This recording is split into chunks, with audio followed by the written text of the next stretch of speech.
Вы будете в шоке от того, что увидите в этом видео. Ведь специально для вас сегодня я собрал видео с полнейшими идиотами на работе. А в конце вы увидите то, к чему может привести халатность строителей. Приятного просмотра! Иногда я невольно задумываюсь, где вообще обучают столь гениальных строителей.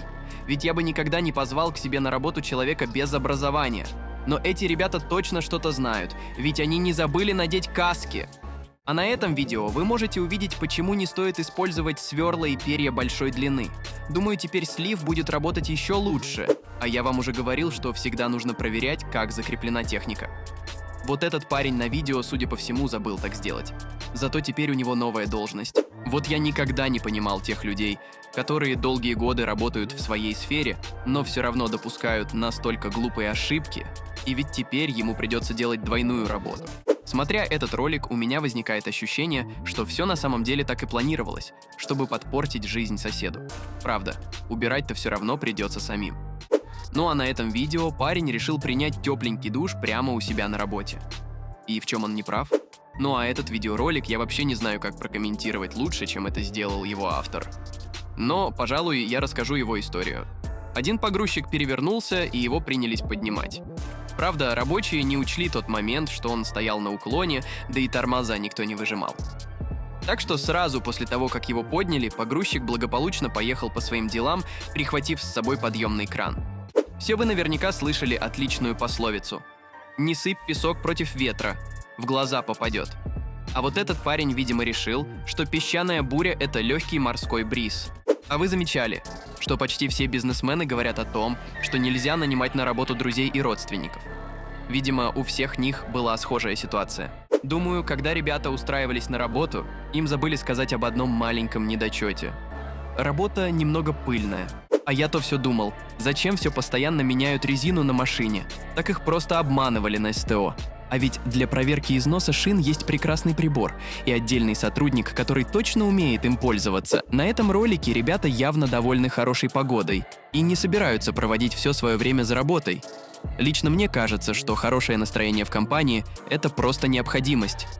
Правда, у меня возник вопрос, а как они будут отмываться? Я вот смотрю на этот ролик и не понимаю. Либо эти рабочие не хотят делать работу за других, либо они наглым образом обманывают заказчика, ведь за каждый такой угол ему придется доплачивать. Строительство многоэтажных зданий весьма непростое занятие, особенно когда у тебя в бригаде не инженер, а не пойми кто. Хотя вполне возможно, у ребят просто закончилась бумага, и они делали все по одному и тому же чертежу. Вот и думай, кто теперь виноват. Когда я был у дедушки в деревне, я постоянно получал по шее за то, что его старая бензопила застревала, когда я распиливал дрова. Интересно, что сделал с этим рабочим, когда узнали о его проколе. Кстати, это видео очень сильно напоминает меня. Я тоже никогда не читаю инструкцию по использованию техники, а потом удивляюсь, почему же все пошло не так. Правда, этот парень косякнул намного сильнее, чем я.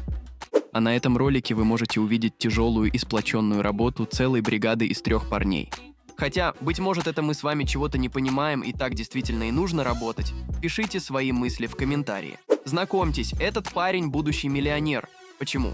Да потому что это не какой-то дурак с порванным мешком для листьев, а настоящий гений с почасовой оплатой. Вот насмотрятся девушки таких видео, а потом жалуются на мужей. Мол, душ не могут повесить. Стоит же всего лишь просверлить маленькую дырочку. Хотя, возможно, это был чей-то просчет.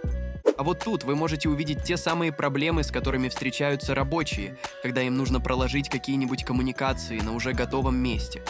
Правда, вполне может оказаться, что у заказчика, слишком уж жесткие требования. Или ребята просто не продумали все заранее. Ну а на этом видео вы можете наглядно увидеть, для чего строителям нужна защитная каска. Вот у меня иногда возникает вопрос, когда я вижу такие ролики. Зачем вообще девушкам вся эта дорогая косметика? Ведь можно просто пойти и устроиться в автосервис. А ведь за это вы будете получать и деньги, и красивый макияж. А на этих кадрах вы можете увидеть, как проходит первый рабочий день юного промышленного альпиниста. И ведь кто-то заплатил этому парню в несколько раз больше, чтобы он повисел на веревке на уровне 1-го этажа. Если честно, со стороны выглядит очень страшно и небезопасно. И на что рассчитывали эти ребята? Я вообще не понимаю. Хотя, возможно, именно так и выглядит технология нарезки стекла. Друзья, я специально для вас нашел просто уникальнейшие кадры из всех возможных, ведь на них мы с вами можем видеть рождение маленького экскаватора. Дикая природа строительной техники такая удивительная, когда твой друг сказал, что он немного расклеился из-за болезни, а ты ему не веришь. Я вот смотрю на это видео и понимаю, что строители реально оказались квалифицированными. Какой смысл замешивать раствор, если можно просто полить водичкой мешок и получить схожий результат? А на этом видео вы можете разглядеть работу настоящего образованного специалиста. И ведь хозяин дома может легко оперировать тем, что по кадастру именно так выглядит его участок. Я почему-то уверен, что девиз этой рабочей бригады «меньше думай, больше делай». Правда, судя по всему, в этот раз он их подвел.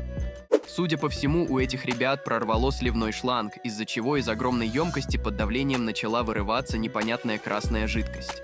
Но лично меня интересует вопрос, что это вообще такое? А ведь строители сделали все так, как и было указано в проекте. Хотя, возможно, видео просто снималось на другом краю земли. Лично я считаю, что самое главное в работе – это лишний раз перестраховаться, чтобы не напортачить еще больше. Правда, эти парни явно просчитались во всех аспектах. Интересно, сколько теперь им придется выплатить денег за причиненный ущерб. Хотя, судя по видео, дом и крыша не сильно-то и пострадали. Пишите свои мысли в комментарии. Я вот в детстве всегда думал, как же круто работать на погрузчике в магазине. Катаешься себе туда-сюда, кайфуешь. Видимо, этот парень тоже так думал и решил наврать в резюме, чтобы побыстрее найти работу. Смотря на это видео, я не понимаю одного. Как они вообще умудрились сотворить такое чудо инженерной мысли? Судя по этому видео, парень раньше был профессиональным баскетболистом.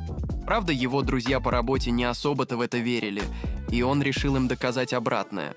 Вот я никогда не понимал, почему в обществе такое отношение к девушкам за рулем. Но они ведь и правда могут нормально водить. К тому же я видел много девушек-автомехаников, которые работали в разы круче парней. Они даже машину спокойно заправить могут. Там ведь ничего же сложного нет, правда? Правда ведь? Я всегда говорил, хороший сотрудник должен обладать хорошей смекалкой, иметь качественное образование, а также должен уважать себя. И, судя по всему, эти парни идеально подходят под мое описание. Хотя это видео лично мне кажется немного грустным. Может быть, прораб просто не выплачиваем им зарплату и при этом насильно удерживает на работе. А эти парни просто решили сбежать, пока есть возможность. Хотя, скорее всего, они просто отлынивают от работы. Я, конечно, знал, что таксисты не особо-то ухаживают за своими автомобилями. Но чтобы настолько? Хотя, скорее всего, это самый дешевый вид ремонта из всех, который можно было только найти. Правда, теперь работник торчит месячную зарплату этому водителю. А сейчас я покажу вам самые удивительные кадры. Это место вызывает самые настоящие магнитные аномалии. Вы только приглядитесь, тележка сама начала ехать. И нет, это не потому, что ее не поставили на тормоз, а потому что место проклято. Ведь когда парень побежал ее ловить, он также попал в аномалию. После просмотра этого ролика я понял, что не всегда нужно принимать на работу всяких качков. Особенно если в его обязанности будет входить нечто подобное. Лично я тоже всегда думал, зачем разбирать всю эту мебель. Особенно если потом вы собираетесь ее собирать обратно. Ведь можно просто взять и вывести ее целиком. Видимо, эти ребята подумали точно так же. Но им было лениво тащить такой огромный и тяжелый шкаф по лестнице. Ну или он просто не проходил в дверной проем. Ну а результат их решения вы можете увидеть и сами. Я тут недавно узнал, сколько может стоить подобное панорамное стекло. И честно вам сказать, я был просто в шоке. Теперь я понимаю, почему эти парни так реагируют на подобные происшествия. Вероятно, этой бригаде теперь придется работать месяц без какой-либо оплаты. А вы знали, что пилить дерево, которое может находиться под напряжением, не самая лучшая идея? И речь сейчас не про электричество, а про внутреннее напряжение, которое может возникнуть из-за плохого положения бревна. Зато вы можете получить вот такой батут. А на этом видео беспечный рабочий, ничего не подозревая, просто поднимает и закрепляет рекламный плакат. И все было бы отлично, если бы он не перепутал порядок крепления этого плаката. Видимо, ему придется переделывать всю работу заново. На этом ролике показан гайд, как быстро и легко помыть любой двигатель изнутри. Шутка, никогда так не делайте. Не знаете, что можно сделать со старым холодильником на вашей даче? Смотрите, из компрессора может выйти вполне неплохой кондиционер для маленькой комнаты. А вот из дверцы можно сделать дверь в туалет. Лично я бы никогда больше не обращался в эту транспортную компанию. Вот вы знаете, сколько вообще стоит такая лопасть ветроэлектрогенератора? Несколько миллионов баксов. А ведь все это выплачивать обычному водителю. Видимо, этот парень работает только первый день на эвакуаторе. Иначе я вообще не могу понять, как такое могло прийти ему в голову. Но больше всего меня удивляет хозяин авто, который покорно сидит за рулем, а на этом видео ничего не предвещало беды. Парень припарковал свой велосипед на проезжей части, что помешало самосвалу. Тот вежливо попросил его убрать, используя свой гудок. И когда огромный грузовик продолжил свое движение к цели, произошло что-то ужасное. Видимо, под асфальтом проходили трубы, которые протекали, из-за чего образовалась огромная яма. В нее то огромный самосвал и свалился.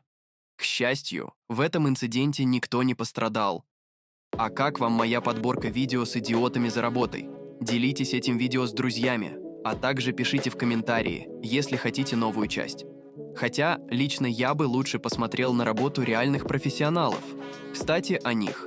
Друзья, у вас есть возможность попасть в нашу команду. Если вы владеете навыками видеомонтажа, можете озвучивать ролики на русском, английском и других языках. Или же пишите интересные сценарии, мы будем рады с вами поработать. Пишите в Telegram бота, ссылка в описании, и спасибо вам за внимание.